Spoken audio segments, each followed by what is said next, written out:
जैसा कि आपने मेरी लास्ट टाइम जो वीडियो देखी बाबा से बात, उसी संदर्भ में मेरी आगे की अब तीसरी वीडियो ये है कि नाथ पंथ की जब स्थापना हुई तो नाथ पंथ में सबसे प्रथम गुरु जो है वो आदिनाथ माने जाते हैं, फिर दत्तात्रेय जी महाराज हैं, फिर उसके बाद गुरु मच्छिंद्र नाथ जी हैं, फिर गुरु गोरखनाथ जी आए। और गुरु गोरखनाथ जी को जब संजीवनी विद्या देने लगे गुरु मच्छिंद्र नाथ जी, तो मच्छिंद्र नाथ जी उन्हें संजीवनी विद्या देकर और चले गए। चलने के बाद गुरु गोरखनाथ जी जो है वो अमृत संजीवनी विद्या का जाप कर रहे थे मनी मन। वहीं पे पास समीप ही जो है बच्चे खेल रहे थे, पास में ही बच्चे खेल रहे थे। तो उन्होंने कहा गुरु गोरखनाथ जी से कि बाबा आप हमारा जो है एक वो बना दो, गाड़ीवान बना दो। तो बाबा ने मना कर दिया, लेकिन वो जिद करने लगे तो गुरु गोरखनाथ जी ने वो गाड़ीवान बनाने लगे और मनी मन जो है अमृत संजीवनी का जाप करने लगे।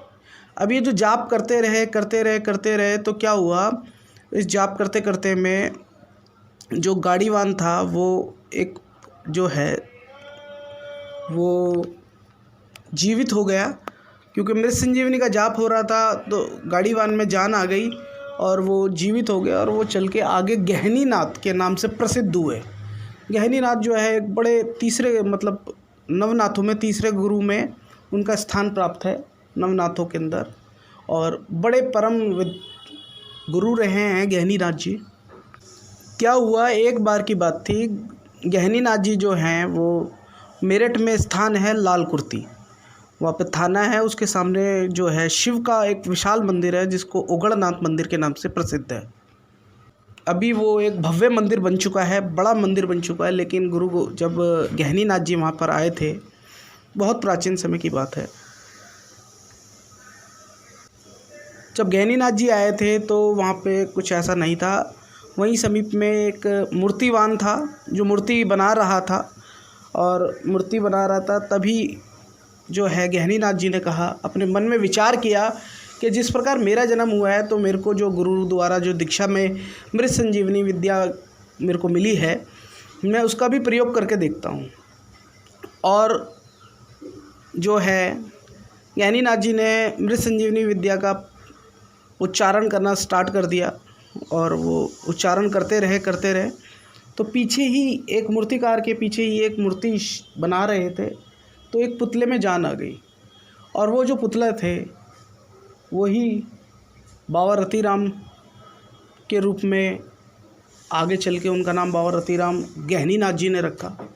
और गहनीनाथ जी ने उनको काफ़ी विद्याएं दी, काफ़ी नाथ पंथ के विषय में, और जितने भी नाथ संप्रदाय से रिलेटेड जो भी विद्याएं हैं, दीक्षाएं हैं, सब गुरु गोरखनाथ जी द्वारा जो गहनीनाथ जी को प्राप्त हुई थी, वो सारी विद्याएं रतिराम बाबा को प्रदान की। और उन्होंने जो है काफ़ी तपस्याएं की अलग अलग स्थान पे जाकर, जैसे माता मसानी का स्थान है गुड़गांव के अंदर। गुड़गांव जो है दिल्ली के पास में समीप में गुड़गांव है, वहाँ पर माता मसानी की, फिर कंठी माता की, और इसी प्रकार काफ़ी स्थानों पर उन्होंने अपनी साधनाएं की। और वो भगवान श्री राम के चरित्र से बड़े प्रसन्न हुए, तो उन्होंने एक साधना जाके कसौली में हनुमान जी का संजीवनी मंदिर है, वहाँ पर भी एक साधना की, जहाँ पर उनको भगवान हनुमान जी के भी दर्शन उनको प्राप्त हुए और उनकी कृपा भी उनको प्राप्त हुई। तो ये गहनीनाथ जी के द्वारा उत्पन्न भगवान श्री रतिराम बाबा जो हैं वो गहनीनाथ द्वारा जी उत्पन्न हुए थे। फिर ये जो शक्ति, जो इंसान, जो चीज़ शक्ति है, कई वर्षों तक ये मतलब सांसारिक रूप में रहे।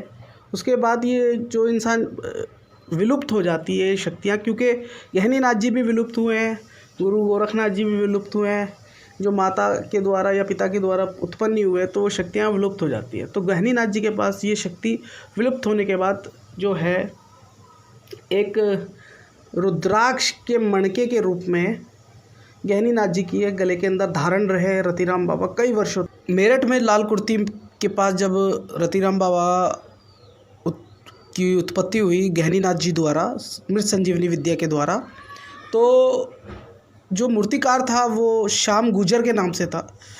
और बाबा ने उनके यहाँ से 12 दिन तक भोग प्राप्त किया। गहनीनाथ जी भी ने भी भोग प्राप्त किया श्याम गुर्जर के यहाँ से, और वो बड़े प्रसन्न थे श्याम गुर्जर ऐसी चमत्कारिक विद्या देखकर गहनीनाथ जी की, तो वो बड़े उत्साहित थे। और उन्होंने जो है भोजन जो है रतिराम बाबा को और गहनीनाथ जी को जो है वो गुर्जर समाज से प्राप्त हुआ था। तो इसलिए गहनीनाथ जी ने जो है रतिराम बाबा के पीछे गुर्जर शब्द का भी प्रयोग किया है।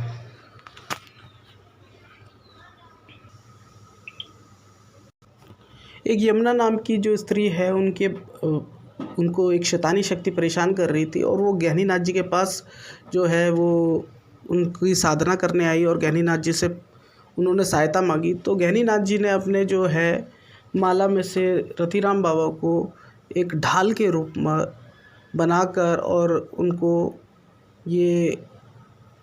भेजा। ये स्थान है बड़ौत के पास, उस स्थान पे इन्होंने भेजा उनको। तो वो जा रहे थे तो बीच में रासना खेड़ा पड़ा। रासना गांव है, रासना गांव में गुरुजी ने देखा कि ये कोई शक्ति, परम शक्ति जा रही है, तो उन्होंने उस ढाल को उतार कर उनसे वचन ले लिए। वचन लेने के बाद वो जो उस शक्ति को वचन लेने के बाद, यानी कि रतिराम बाबा को, कि आप जो इस उद्देश्य से जा रहे हो, आप अच्छा कार्य से जा रहे हो, आप उस कार्य को करके आइए और मैं आप मेरे पास विराजमान रहेंगे उसके उपरांत।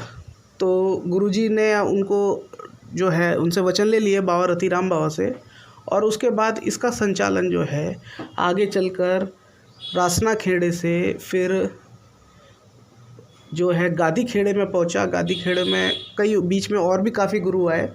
तो गादी खेड़े में जो है पाल्लू गुरुजी जो है उनके माध्यम से इसका संचालन जो है, पूरा प्रचलन जो है वो पूरे भारत भर के अंदर, उत्तरी भारत के अंदर रतिराम बाबा का, जो कि भले के कार्य करते हैं बाबा रतिराम बाबा, और श्री राम और हनुमान जी की जो है उनके ऊपर कृपा है, और काफ़ी देवी देवताओं की कृपा है, क्योंकि उन्होंने काफ़ी साधनाएं भी की है। उनको सींचा जो है वो गादी खेड़े से पाल्लू गुरुजी ने, और आगे चल के फिर सतपाल गुरुजी ने, और बहुत गुरु रहे हैं। फिर मेरे जो परम गुरु हैं अनिल गुरुजी, उनके माध्यम से मुझे प्राप्त हुए। लेकिन मेरे एक संकल्प था, मैं काफ़ी समय से यही बात सोचता आ रहा था। तो इस बात का जो सारांश जो है, मेरे को बाबा ने मेरे को स्वप्न में मेरे को ये सारी बातें बताई, जो मैं आपके सामने सम्मुख रख रहा हूँ। मैं किसी का दिल दुखाना नहीं चाहता हूँ, मैं किसी से द्वेष भाव नहीं है मेरा, किसी तरह का कोई झगड़ा नहीं है, किसी तरह की कोई वो नहीं है। तो क्योंकि देखिए दोस्तों, अगर आपको कुछ जानकारी है तो आप उस जानकारी को साझा कीजिए, बेवजह आप गलत बातें ना कीजिए। मेरे को जो जानकारी मेरे को स्वप्न के माध्यम से मिली है वो मैं आपको बता रहा हूँ। वो आपको सही लगे या जैसा भी लगे वो आपका निर्णय है। मैं आपसे कोई किसी प्रकार की भावनाएं में को ठेस पहुंचाना मेरा कार्य नहीं है।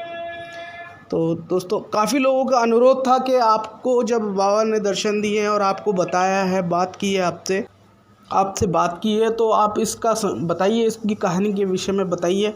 तो काफ़ी लोगों का फ़ोन कॉल्स भी आया, मैंने उनको ये फ़ोन कॉल्स पे भी बताया। लेकिन आज मैं उस चीज़ का निर्णय लेने जा रहा हूँ। मैं इस वीडियो को आप अपलोड कर दूंगा, और मैं बता देता हूँ, मैं इस समय काफ़ी समय तक इसलिए रुका रहा, 3-4 साल में इसलिए रुका रहा। मैं 4-5 साल पहले भी डाल सकता था वीडियो, क्योंकि मैं थोड़ा सा इसको अपडेट वर्जन में डालना चाहता था, क्योंकि मैं चाहता था कुछ ग्राफिक्स अच्छे हों, एनिमेशन में इफ़ेक्टेड हो, लेकिन वो चीज़ मैं कर नहीं पाया। उसके लिए मैं क्षमा याचना चाहता हूँ आपसे। और बहुत बाबा की जो कहानी जो मेरे को पता चली थी, जो स्वप्न के माध्यम से, वो बड़ी सुंदर है। बाबा एक चमत्कारी देव हैं और लोगों के भले करते हैं। तो दोस्तों, मैं उम्मीद करता हूँ कि आपको ये कहानी अच्छी लगी होगी। अगर आपको ये अच्छी लगी हो तो लाइक ज़रूर कीजिएगा, मेरा उत्साह बढ़ता है इससे।